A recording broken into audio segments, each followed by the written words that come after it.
appreciate you cause it's all for the move. I know that I could always count on you to bring us all the new and latest news. And every day is a black man in this world. You know there's no one we'd rather hear it from. You and me will always be tight. Chamber is giving up the day and night. And even when you start acting like a fool, we appreciate you cause it's all for the move. I know that I could always count on you to bring us all the new and latest news. And every day is a black man in this world. You know there's no one we'd rather hear it from.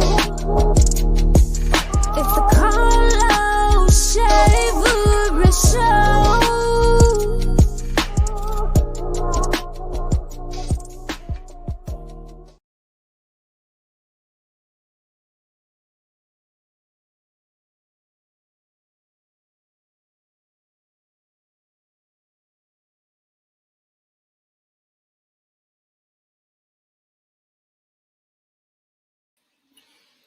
Hello, everybody. Welcome. You guys are tuned in tonight. This is a very special edition of what we want to do here on Culture TV, Carlos Savers Jr. Show. As you know, there's been a lot of things happening in our communities, especially in Birmingham. Recently, there is an officer-involved shooting in Birmingham, Alabama on April 4th, Easter Sunday of this year. Many people have not really heard about it. There are several people in the past couple of days say, wow, I did not know something like this even happened in the city of Birmingham. Well, that's because the Birmingham Police Department has been very, very, very silent. In addition to Aaliyah, they've been very silent with the matter. They haven't shared very many details with the family. They haven't shared very many details with the public. And they aren't being very forthcoming with the details that they did share. Yesterday, the Birmingham Police Department's chief, Patrick Smith, did a solo press conference without the presence of the mayor, who's typically at press conferences alongside the police chief, especially with matters such as this one. However, yesterday, the chief in his lonesome basically shared what police deemed video that is credible video, one from a Ring video that was obviously shared by a neighbor who reportedly put out the video prior to the police putting it out. So it wasn't even something that they put out that was new. In addition to that, police also offered body-worn video from one of the officers, which there was a 30-second delay because apparently, there's delay in before the audio when the body cam video is first initiated. Also, the police chief told us that there was some problems, some very difficult issues happening with the dash cam video. Well, tonight we are joined by a family member of Desmon Ray, who was killed again by Birmingham Police on Easter Sunday. In addition to Ms. Deandra Ray, the aunt of Desmon Ray, we're joined by tonight both of Desmon Ray's attorneys Richard Rice and attorney Johnathan Austin. So first off, everyone, let's bring up Ms. Deandra Ray, who is the aunt of Desmon Ray, and one of the attorneys who is representing Mr. Desmond Ray's family, attorney Richard Rice. And welcome to the both of you. Ms. Deandra Ray, first off, I would like to say my deepest condolences to your entire family. We've been here way too often, and I really hate that this has struck into your family. And we're here in this quest for justice. So again, thank the both of you for joining tonight. Thank you, Carlos. Thank you, Carlos, for having us, and we appreciate you having this platform. We're here on a very serious topic, but we were both checking out your intro, and we're proud of what you're doing with Culture TV and the Carlos Shavers Show, making sure that we have a platform to, give these type of issues the awareness and attention that they deserve. So thanks for that. Yes, sir. My pleasure. This is what we have to do, especially when it's matters like this, when we have to basically force our officials to be forthcoming with information. This is what most of our platforms should be used for anyway. What I also implore everyone that's watching tonight, please like the video, tag someone in the video, and share the video so that other people could also see what's happening. So if you can, please just do one of those three, if not all three of those simple things, like, tag, and share the video so that we could spread the word to more people in our community. So again, tonight we are joined by the family and attorneys of Desmon Ray. They're joined right here live. And again, we're also joined by attorney Johnathan Austin, who is also representing this family. So let's get right into it. We'll bring attorney Austin up as well. Attorney Austin, how are you? Attorney Austin is the former Birmingham City Council president. So, I would like to commend him. He was a stand-up city council president when he led the city, and he's a phenomenal attorney as he's working with families in a matter such as this. So big shout out to him for everything he's doing as well. So thanks so much, attorney. Thank you, Carlos, for having me. And I really, again, want to piggyback what Richard just said and commend you on the work that you're doing. I've watched you continue to grow as a person who really represents the interests of the community and making sure that these issues are continue to stay in the forefront of people's minds. So thank you for doing that. I really appreciate it. I'm glad to be here. Yes, sir. My pleasure. That's, again, that's what we have to do. It's an obligation that we all, kind of should feel obligated to take care of each other in our community. So thank you for that. All right. So let's get into it.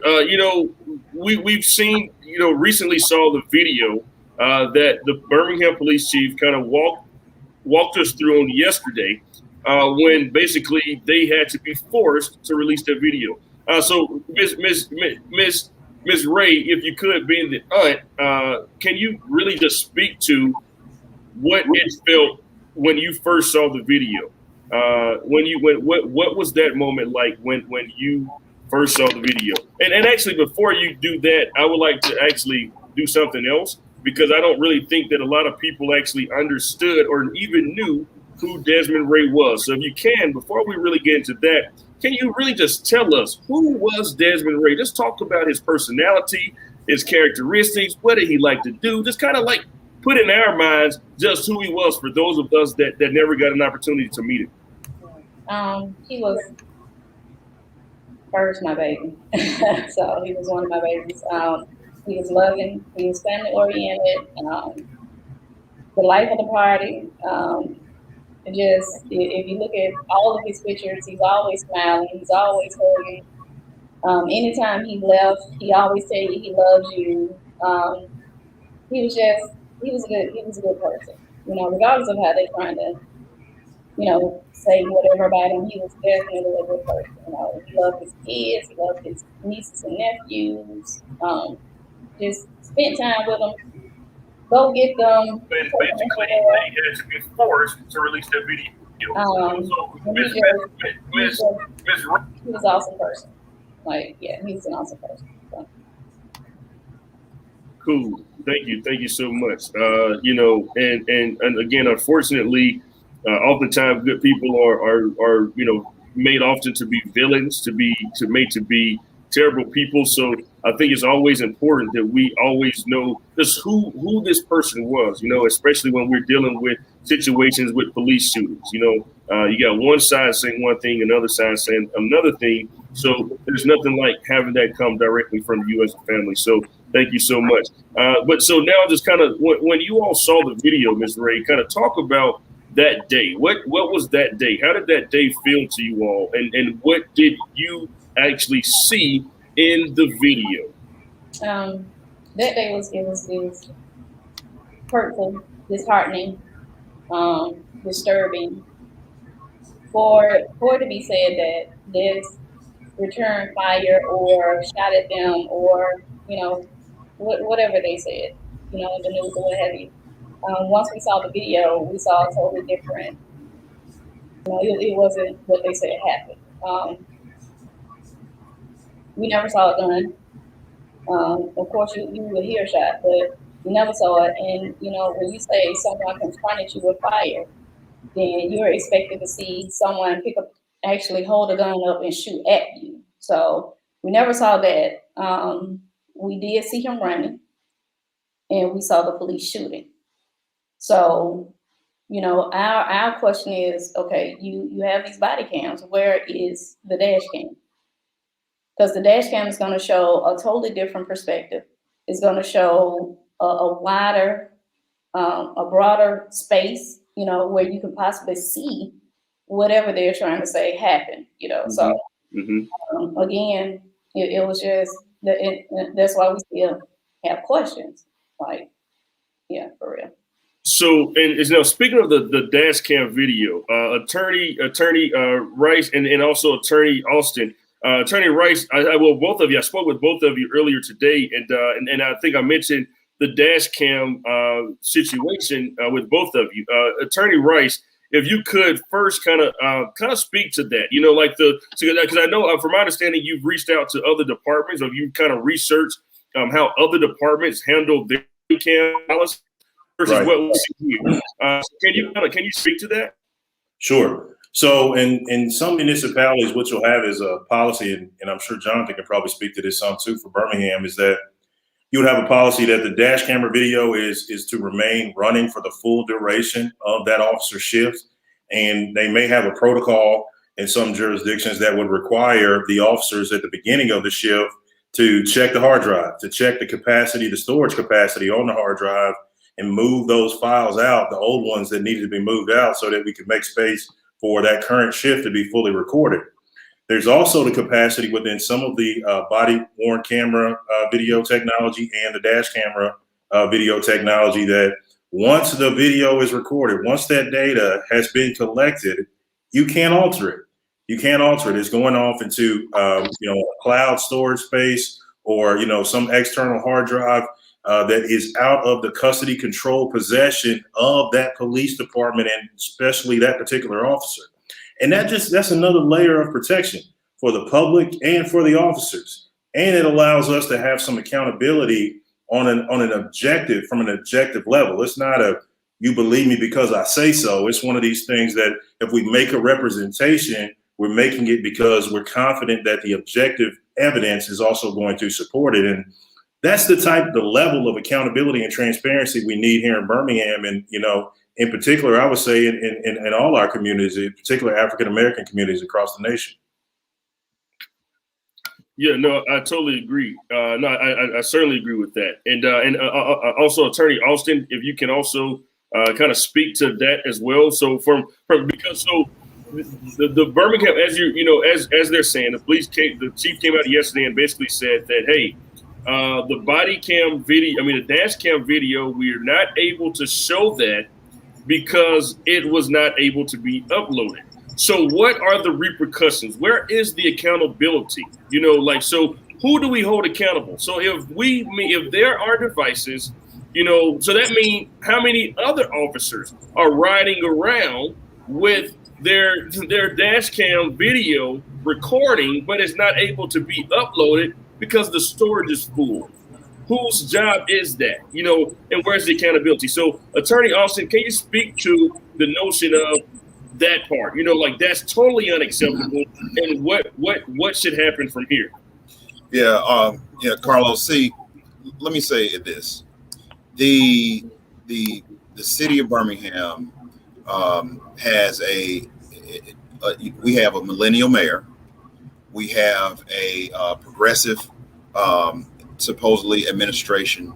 So these things are at a bare minimum should be in place at this point. It should not be where we are in 2021 and the police officers are riding around with dash cams that are basically that are useless if they're not able to document, record, and protect, and in some cases vindicate the actions of whoever the police officer or the dash cams actions are documenting. And that's the whole point and whole purpose behind having those dash cams, is so that it can tell the story about what happened. To say that the dash cam has then been taken to that has the storage where the dash cam footage is supposed to be stored to is full is at a minimum suspect. But but more importantly, it should be alarming if that is actually what's happening in 2021, considering that the city has touted that they've invested millions of dollars into the police department, which would go. We've heard it. People say that it's going towards more equipment and things like that. And then you had people complain, whether rightly or wrongly, about the city investing more money into the police department. I'm not saying that that's a good or a bad thing. What I am saying, though, is that it is well known and widely publicized that this is what the city has done. And so for them now all of a sudden to say that the dash cam footage was not, the storage was full. So what does that mean? Do we still have a copy of the dash cam footage on the actual dash cam? Would it not be a protocol for if the storage is full, what is the protocol? Would it not be to preserve that information, especially if it's just a routine or regular shift on the job, you go into work and you're driving down the street and nothing happens. There's literally no incident, nothing that has taken place in the 12 or 16 hours, or how many hours you're working on that particular day, whatever your shift is. And if there's nothing happen, obviously you wouldn't even think to preserve or save that those records. But if an officer involved shooting took place and this vehicle has a dash cam footage, goes back to the headquarters and the storage is full, one would think that it is a reasonable thing for a police department to secure that footage. So if they're saying that the storage was full, we would just like to see the video. Where is it? What happened to it? And give us the opportunity to view that. We are trying to make and ascertain as clear a picture, Carlos, as we can about what happened that night, the night that Desmon Ray Jr. was shot. And in order for us to do that, we need to have all of the information available to us, and that's what we're asking for. Yeah, and I think that's certainly important. And, and I think, it's also on our entire communities to start asking questions as well. We need to start holding rallies outside of the police department. There's been a group, Cell A65. They've been prepared and ready to go since the very beginning.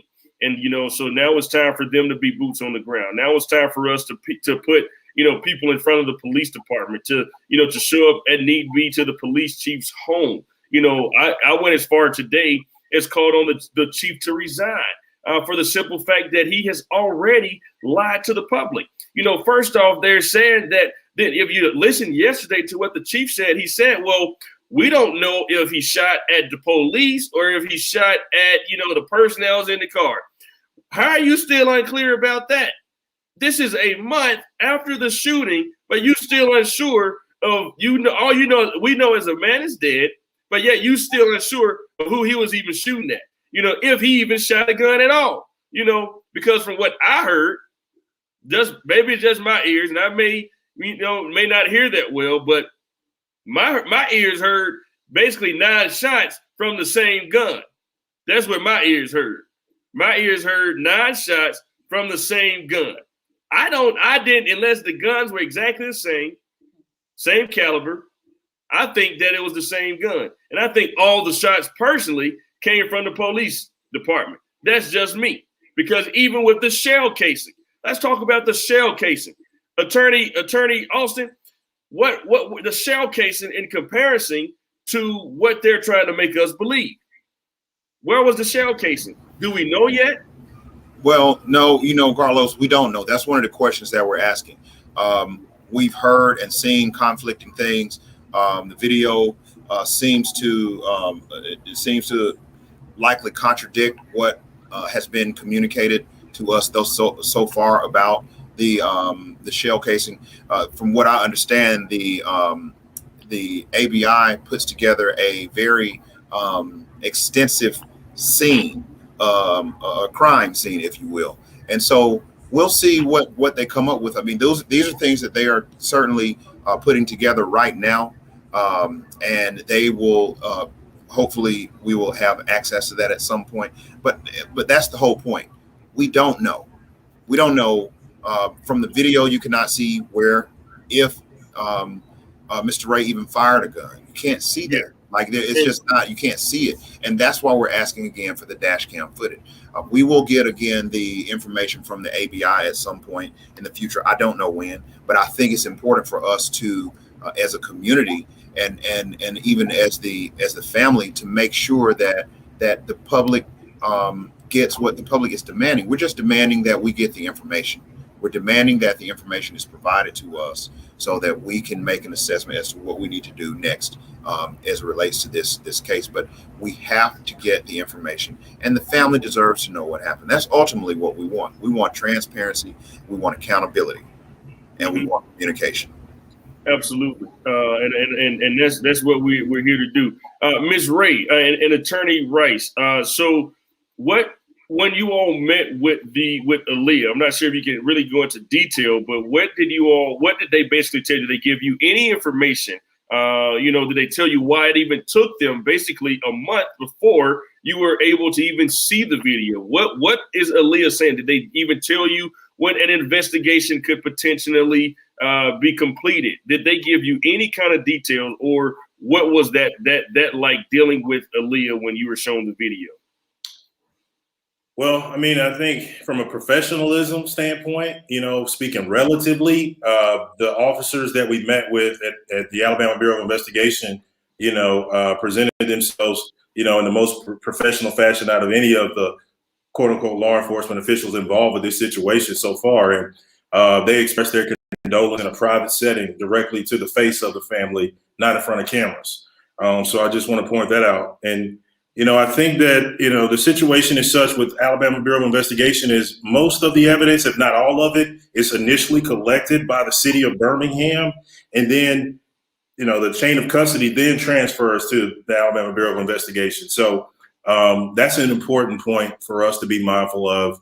But by most of the indications that we received during that meeting was that the investigation seems as though it should be coming to a conclusion, I would say fairly soon. And then that information would then be transferred to the district attorney's office to making this decision about bringing charges. And Carlos, I know that you understand this. You've been involved in too many of these type of tragedies. But many members of the public don't understand that, one, that Johnathan and I, even though we're representing the family, we don't make the decision on whether this officer should be criminally prosecuted. Mm-hmm. And that there's a separate standard to determine criminal culpability from the standard that Johnathan and I would use to evaluate what civil claims to bring, or how many civil claims, and whether or not there would potentially be civil liability for the city of Birmingham for a failure, or as directly relates to one of the officers, for the shooting death of Mr. Desmon Ray. And then the third type of responsibility there is around public policy. And, we don't have to wait and react. We don't have to wait for another Desmon Ray to be shot in the back twice and then have stories leaked about how he basically saying he deserved it. That's, it hurts to say that, but that's essentially what folks are trying. That's the way the narrative is built. You tear down the victim, you tear down their character, and then you say all of these negative factors related to respectability politics about why they don't deserve to be treated differently in terms of policing. And so this issue of public policy is something that I think we have to be proactive about, and we can have this conversation, not just in the aftermath of a tragedy. And we can talk about what standards do we want our elected officials to impose on public servants, police officers.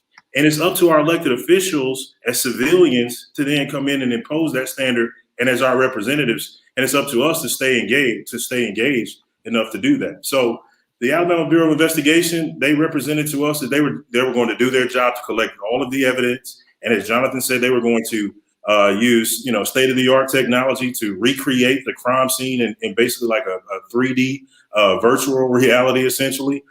So that should give the district attorney's office a good visual as to, how those events transpired. But again, without the dash camera video, we're not going to be able to see that initial exchange. We're not going to be able to see that initial exchange. And we also need to be able to know exactly what was this 911 call about that initially even gave, this Carlos, the probable cause to even initiate the stop, a traffic stop, or try to make a traffic stop. Yeah. So, and that's what one of our Facebook viewers has said. Ms. Craig said subpoena that 911 call as well, if it was really a call, so that is a very, very decent thing, a very decent question to ask, because, what we're also learning, or what I've learned, is that police have had prior interactions with Desmon Ray prior to the night that they killed him. So I'm not sure if Ms. Ray, if you could speak to that, if you know about that, but you don't have to go into a lot of detail. But could you just share, if there were times that police already had some sort of interactions with Desmon Ray prior to him being killed? Yes, they had interactions probably maybe 2 or 3 weeks, maybe even a month prior to. But yeah, it was definitely some interaction. We're not sure if this particular police officer was, the one he had the previous interaction with. Well, of course, we don't even know who the police officer is yet. So, but yeah, it was definitely some interaction. And yeah, we have questions about that as well. So. And so now, what have the authorities said about releasing the name of the officer? And that's also oftentimes a very, very, very a very big thing. Releasing the name of the officer. What have they actually told you all as far about any information as far as just that releasing the name of the officer, and also wanted us to watch the video. We'll be watching the video momentarily. But if someone could answer that, any information about what they said about releasing the name of the officer. Well, we, Carlos, asked for that information. We asked for that when we met with the ABI, and they declined to release that information to us. So, we'll continue to ask for it. But I just don't want to miss don't want to stray away from what, to me, at this point, at this juncture where we are right now, is the most important thing that we need to focus on, and that is getting the dash cam video. When we watch the footage that you're going to show in a moment, you'll see footage from a few different perspectives, but what you won't see is footage from the dash cam video to show us in real time, still sitting right there, the car's not moving, what happened. And that is something that I think is not only a right of the family to have, but also the responsibility of the city of Birmingham and the police department and the mayor's office and the city council to ensure that is available to the public. And I totally agree, attorney. And what it also, and also, one thing that I implore citizens to also understand too, and you know this as well, being the former president of the city council, is that city council actually have subpoena powers. And the city council can actually investigate this themselves. So if we were to put enough pressure on our city council leaders, they could also lead their own investigation and actually call for people within the city, such as the police chief, the officer involved, whomever, to come before them and to offer some kind of testimony. So that'll be something that we'll be pushing our leaders to do. That is, if you don't mind me saying something to it, Carlos. No, that's absolutely correct. The city council of the city of Birmingham has absolute subpoena power to get to the bottom of things that take place within the city. They have the power to do that right now.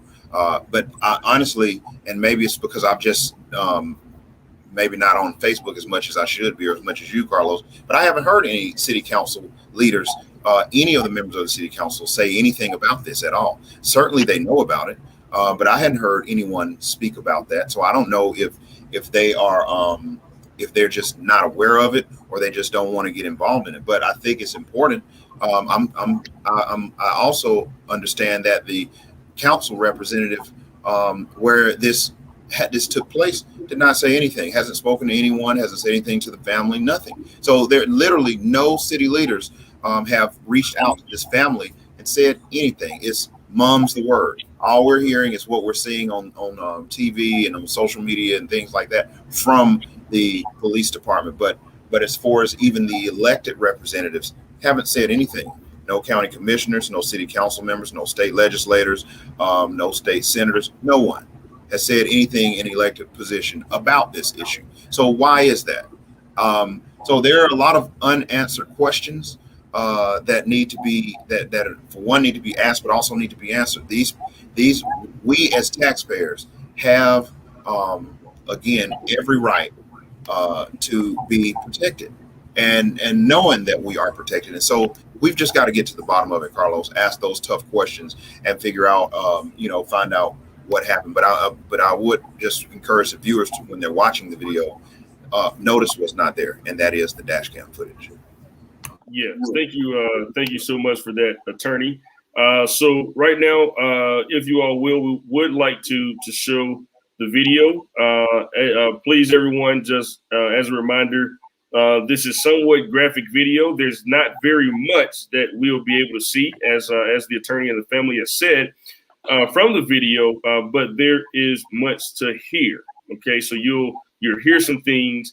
Just use your keen eye to be able to determine for yourself what you see. What we will not see in the video, however, is Desmon Ray at any juncture holding a gun in his hand.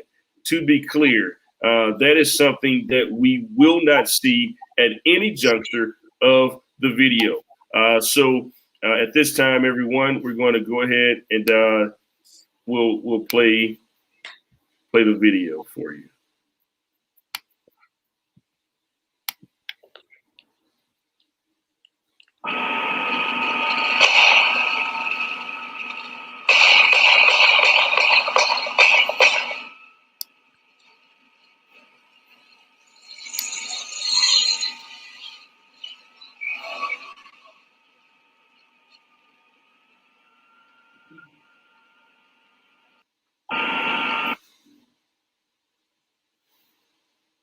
There's a 30-second delay between the audio and the video on the dash cam. I mean, on the body worn camera. So that's what you don't hear. Hold on, get back in. He jumped down. He keep going. He coming toward you. He ranked out.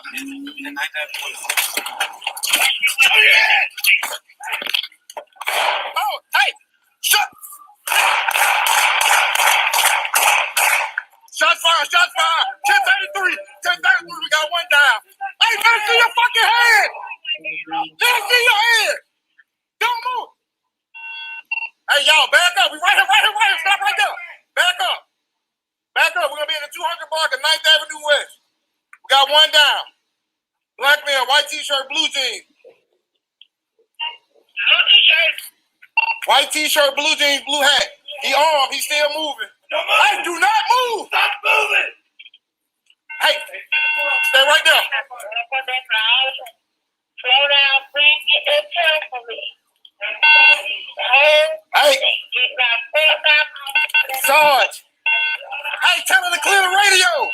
Clear the radio, Sarge. Clear the radio. Hey, let us see your hands. Put your hands up. Put your hands up. Be advised, he fired one round at us as he was getting out the field. Hey, let us see your hands. Don't you reach.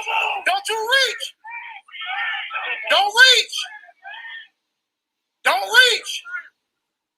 Hey, get out of the line of cross. He's right here on the ground. Okay, I'll be 24. Stand by. He's still armed. He's still moving. Are you shot? No, I just don't want Okay. Hey, he's still moving. Hey, let us see your hands. Do not reach for that gun. Do not reach. Hey, to that unit right there, stand by. He's right there.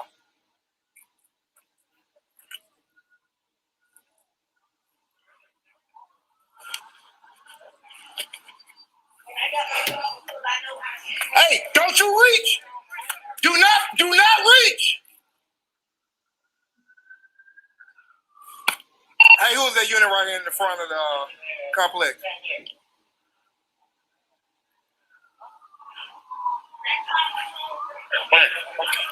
Hey, don't move. Hey, D, throw the gun. Hey, we 24. We can't see the gun though. He's still moving. Hey. Hey, stay close. Just stay close. Hey, he hit. He hit. We hit him. He hit. And he right here. He right here. Right here. See what? Can you see what you see? When I come back to the Johnathan, I need an ounce to the center perimeter. I need an ounce to the power width. You ready to go? Hey.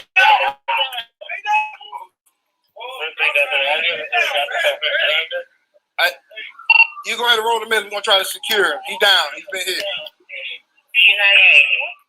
Hey, come here. Give me one more unit around here with me. I got that fire. We're going to call for the safety unit. That's 10-4. Oh no. He fired a shot at us when he got out the car. Somebody call me and I'll go in. All right, come on. Yeah, the gun right there. The gun right there. I'm a cover.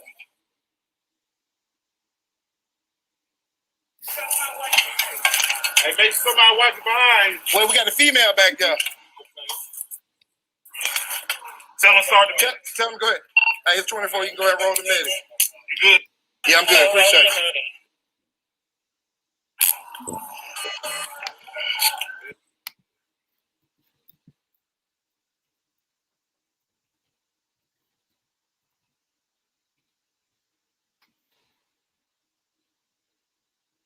Hey!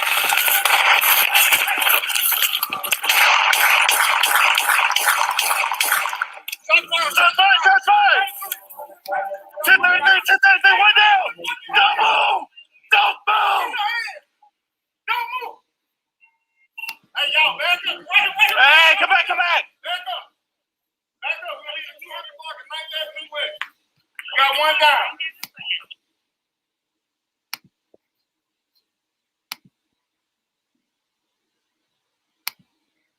Wow. So that was the video. You know, and to the family, I know that you all saw that video before. So, you know, my apologies for having to relive that and re-go through that. But again, there's a lot that is unknown, especially from what we just saw. Even from the lack of aid that was administered in the immediate aftermath. You know, maybe his life could have been saved had the police stepped in a little quicker to administer aid instead of don't move, put your hands up when you've been shot. It's very disrespectful to tell any person who's been shot to simply put your hands up when you're in no capacity to do so, especially when they fired nearly 9 rounds at an individual to hit them in the back. What are the takeaways from that video that we just saw, attorneys and to the family? What does that leave us with? Where, you know, we all saw that. I just saw that, and it didn't show us that one, he had a gun. We do know that at the time of him being shot, he was running away. Now, let's say hypothetically, there's a situation I'm involved with. Let's say hypothetically, I hurt somebody, but when I hurt him, I start running away. That person shoots me in the back, and I'm dead. In a scenario like that, that person who shot me would more than likely be charged with murder because, if I'm not mistaken, attorneys, I was not a threat at that particular time. So why does that apply in certain situations, but not this situation? Well, I mean, that's a great question, Carlos. I think that, you know, it's clear that there are, you know, 2 standards in these situations, one for police officers and one for civilians. And I mean, for some of the reasons, I guess that's a good thing. You know, we can make an argument about why it is, But when it's being abused and there's a perception that it's being abused and that perception is being affirmed in so many cases, then we really have to scrutinize that double standard even more closely. And I mean, and that's what that's our job. That's what we're here to do. The officers should be able to provide objective evidence, to support their decisions. The legal standard really is to determine whether or not the officer believed that there was an imminent threat of harm to the officers or to, third parties that could be in the area. And as you stated, I mean, the video is clear that Mr. Ray was running away. He didn't appear to be any type of defensive position or offensive position, if you will. You read so many of these cases and just little things about, someone's facial expression or their body stance can then be justification to create a reasonable apprehension that, a quote unquote suspect is posing an imminent threat.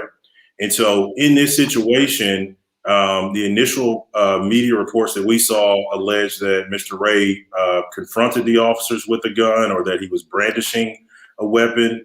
And a lot of times we don't step back from those type of allegations and realize that we have a Second Amendment right to possess guns. And guns are just such a, they're right in our culture everywhere. So many people own guns, they're promoted, they're easy to obtain. And so having a gun in your possession doesn't necessarily, it shouldn't be a death sentence. Mm-hmm. Your lifestyle, all of these types of things, it should not be a death sentence.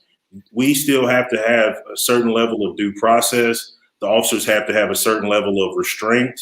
They're given so much authority. And so these protective measures, the body camera video, the dash camera video, de-escalation training, all these things are there to hopefully should be leveraged to prevent a tragic shooting death such as this one. And in this case, we do see that only one officer fired his weapon, right? And that tells us something within itself, and from my perspective. And, the video doesn't show that immediate Mr. Ray exiting his vehicle. And when I try to, I'm not just digesting what the city is putting out or what the chief has said, with all due respect. I want to be able to confirm and verify this independently and objectively. And if I just try to sit back and think and look at this narrative that's being put out, is that the city wants to allege that Mr. Ray, within a matter of 2 seconds, exited his vehicle and shot hurriedly one time, either in the direction of the police officers or otherwise, and then immediately turned his back after that to run away. That's a lot.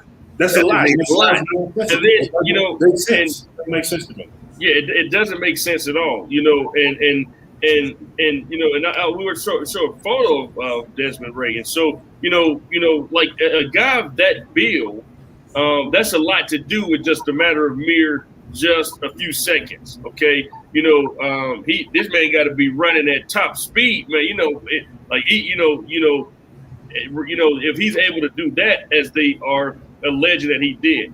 But more importantly, there's other things that we don't know too, like, what does the record show? Have anybody do we know just how many shots was fired from the officer's gun? Have that been examined? Were they able to look at the clip and see just how many shots? If the clip holds 9, I heard 9 shots. So, there's a lot of things that we just don't know. And I hope that we are able to get those answers soon. I know you all are, have to go. Attorney Austin, I'm gonna let you all say some final words for everyone that's watching. A lot of people here tonight have been sharing their thoughts and their compassion and love and sympathy and hearts with you as a family, and just asking that justice is served. So just like a lot of people, they're saying just what I'm saying. Jasmine said he unloaded the gun. It clicked because he was still pulling the trigger. And also someone else said that sounded like the same gun. I'm sorry, I call BS. Them cops lying. And that's just, that's what it is. And then also William asked, where's the ballistic report? Those are very, interesting questions that I think that we're due an answer to. And especially when a man is shot in the back, like what is the justification for that? And so, and I hate that they're tainting him to be just this criminal, this terrible person, but no one's life deserves to be taken that way. So I'm gonna turn it over to you all, Attorney Austin, and to Ms. Deandra Ray and Attorney Rice for your final thoughts on tonight. Well, thank you, Carlos. And again, I want to thank you for doing what you're doing, for having us on your show here on Culture TV to talk about something that's very important. It's a matter of public interest, and being able to defend someone's civil rights is something certainly that that I appreciate, and to represent someone in this is very important. Mr. Desmon Ray and the family. And my heart continues to go out to them to have to keep seeing this footage over and over and over again. But we have to let the community know, we have to let the public know this is something that is a matter of interest to them. And therefore, the city of Birmingham should be forthcoming, be accountable, and be transparent with the public, with this family and with the public. But I'll say this, that if you look at both of those videos from the driver's dash cam, from the driver's body cam, the dash camera is in the top right corner of that video, and it's on. And if you look at the video from the officer who actually fired those fatal shots and struck Mr. Desmon Ray, if you look at his body cam, and then you look in the top left corner of that screen, you can see that there's some device, that there's some piece of technology, some equipment that appears to have a backlit screen, and it appears to be in the shape of some sort of camera or whatnot, and it appears to be on.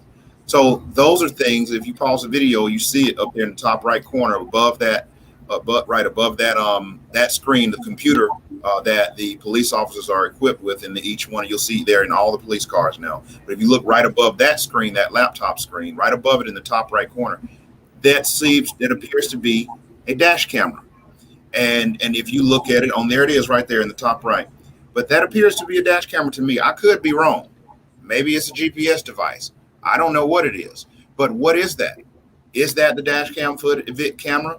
And is it recording? I mean, what is that? I don't know. But I think that those are the things that we need to, those are the questions that we have that need to be answered. And that's the reason why we are continuing to keep this before the public, so the public knows everything that they should know about this, because the police have to be accountable. That device, if that is the actual dash cam footage or the dash camera, is something that is used. I think that's a dash camera, because it's in the center. It's in the center, a GPS, and I've done a few ride-alongs with a few officers. The GPS would be much closer to where the officer is for him to be able to quickly grab it. He doesn't have to necessarily grab the dash camera. So that there is not in an officer's reach of view, reach. That is not. He would have to unbuckle his seatbelt in order to grab that what we see up there in the corner there.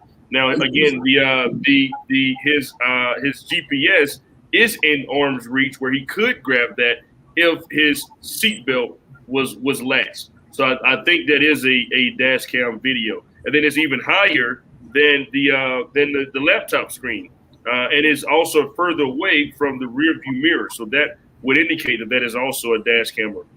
Exactly. So that's all that I'm saying, Carlos. I mean, we're not we're not going to rest until every stone is unturned, and we look in every nook and crevice and cranny to find out the truth about what happened. The public demands the truth. The family demands the truth.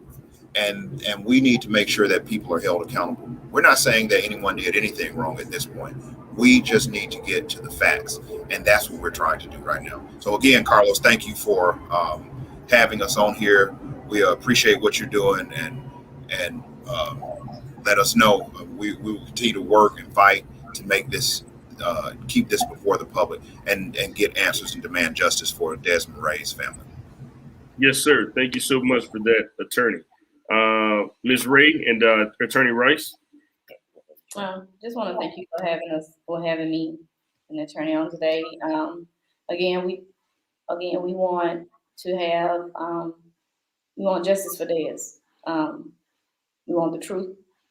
You know, regardless of what you all are trying to paint him as, he was a beautiful person inside and out. We definitely want the truth, and we want justice for Dez. Yeah, I agree with that, and thank you, Ms. Ray, for just having the courage to obviously pursue justice on behalf of your nephew and your loved one, but also understanding that you've been thrust into this role, and Desmond was thrust into this position to kind of take on additional responsibility for all of us. So yeah, that's something nobody asked for, and you certainly are carrying that responsibility graciously. And as Johnathan said, we're going to continue to to wage this battle with you all. And we would just ask that the public stay engaged, and use your own sense of discernment. Carlos said, use your own keen eye, and I like that. Use it. Is divinely given to you. You don't have to just take someone's word for it. And in fact, you said this too, Carlos, it's an obligation. It's a citizen.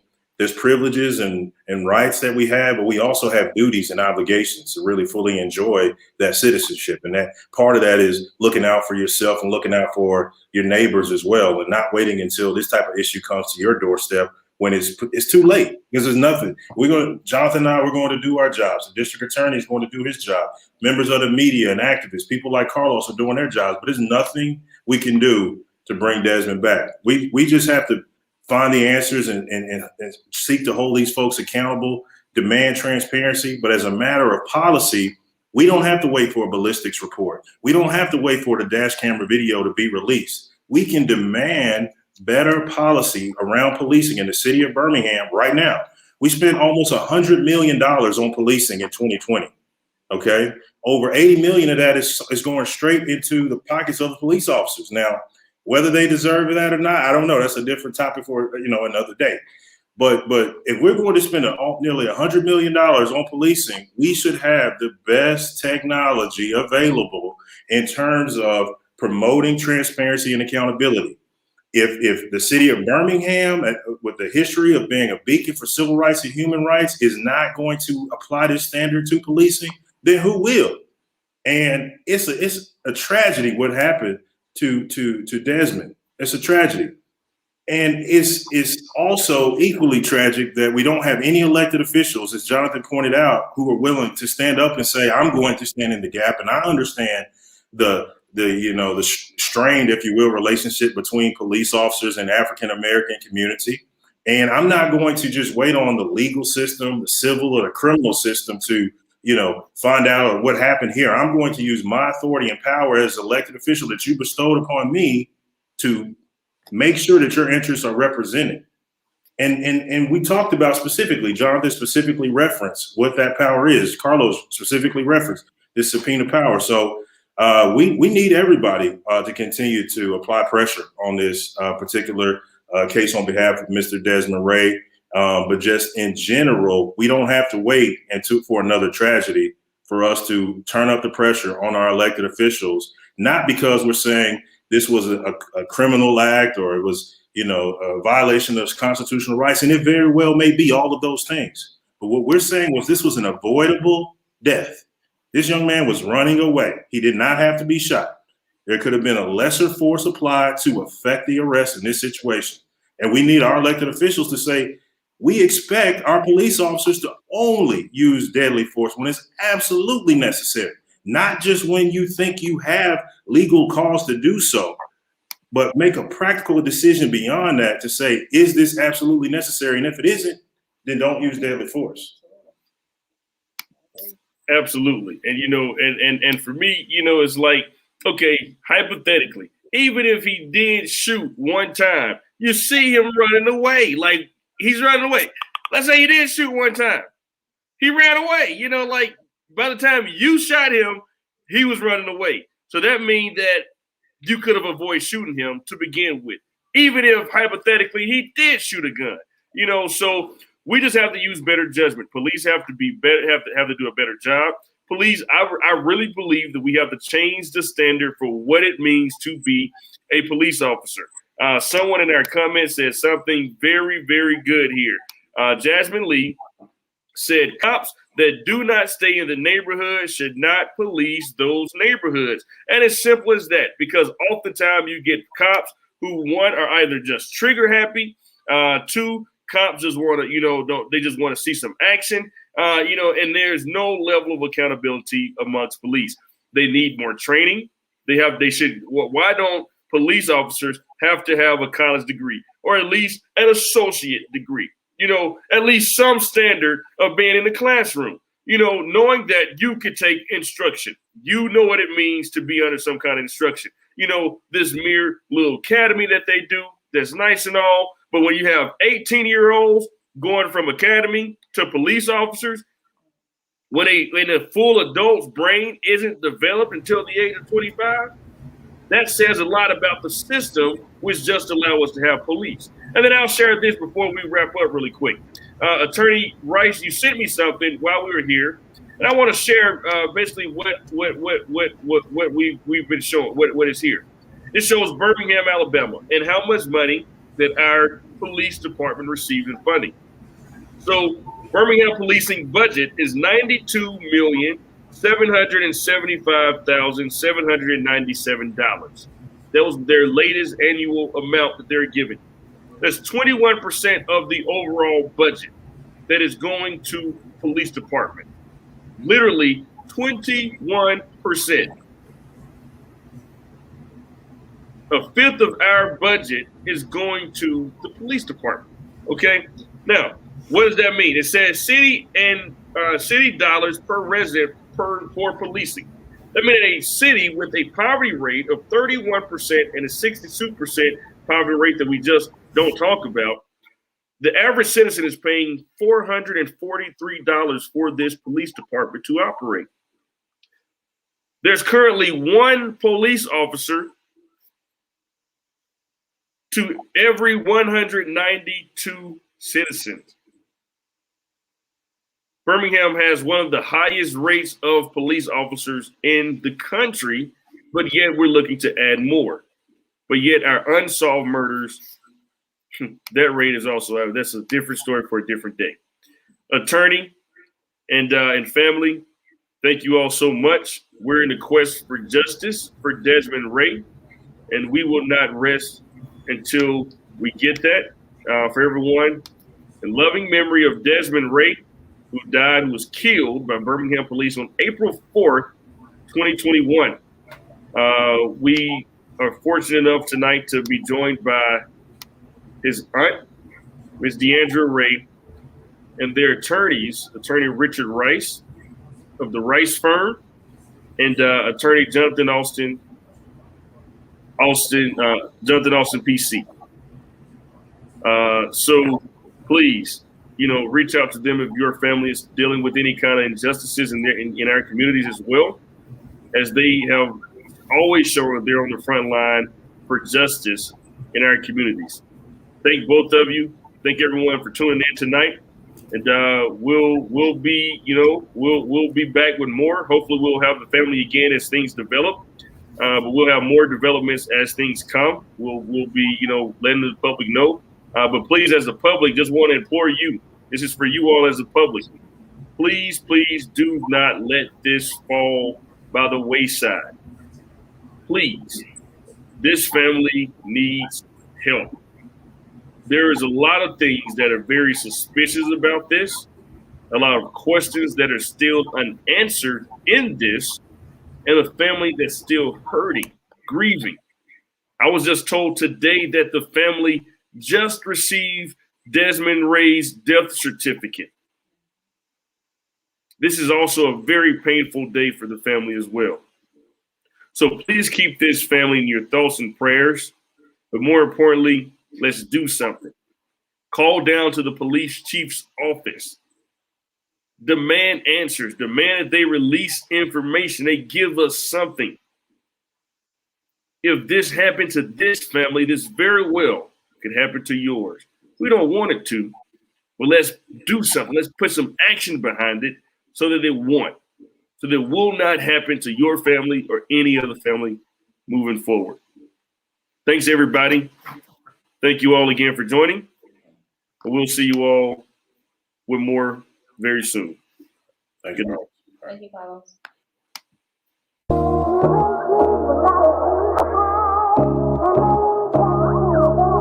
It's the Carlos Shaver Show. You and me will always be tight. Shaver is giving up his day and night. And even when you start acting like a fool, we appreciate you cause it's all for the move. I know that I could always count on you to bring us all the new and latest news. And every day is a black man in this world. You know there's no one we'd rather hear it from. You and me will always be tight. Shaver is giving up the day and night. And even when you start acting like a fool, we appreciate you cause it's all for the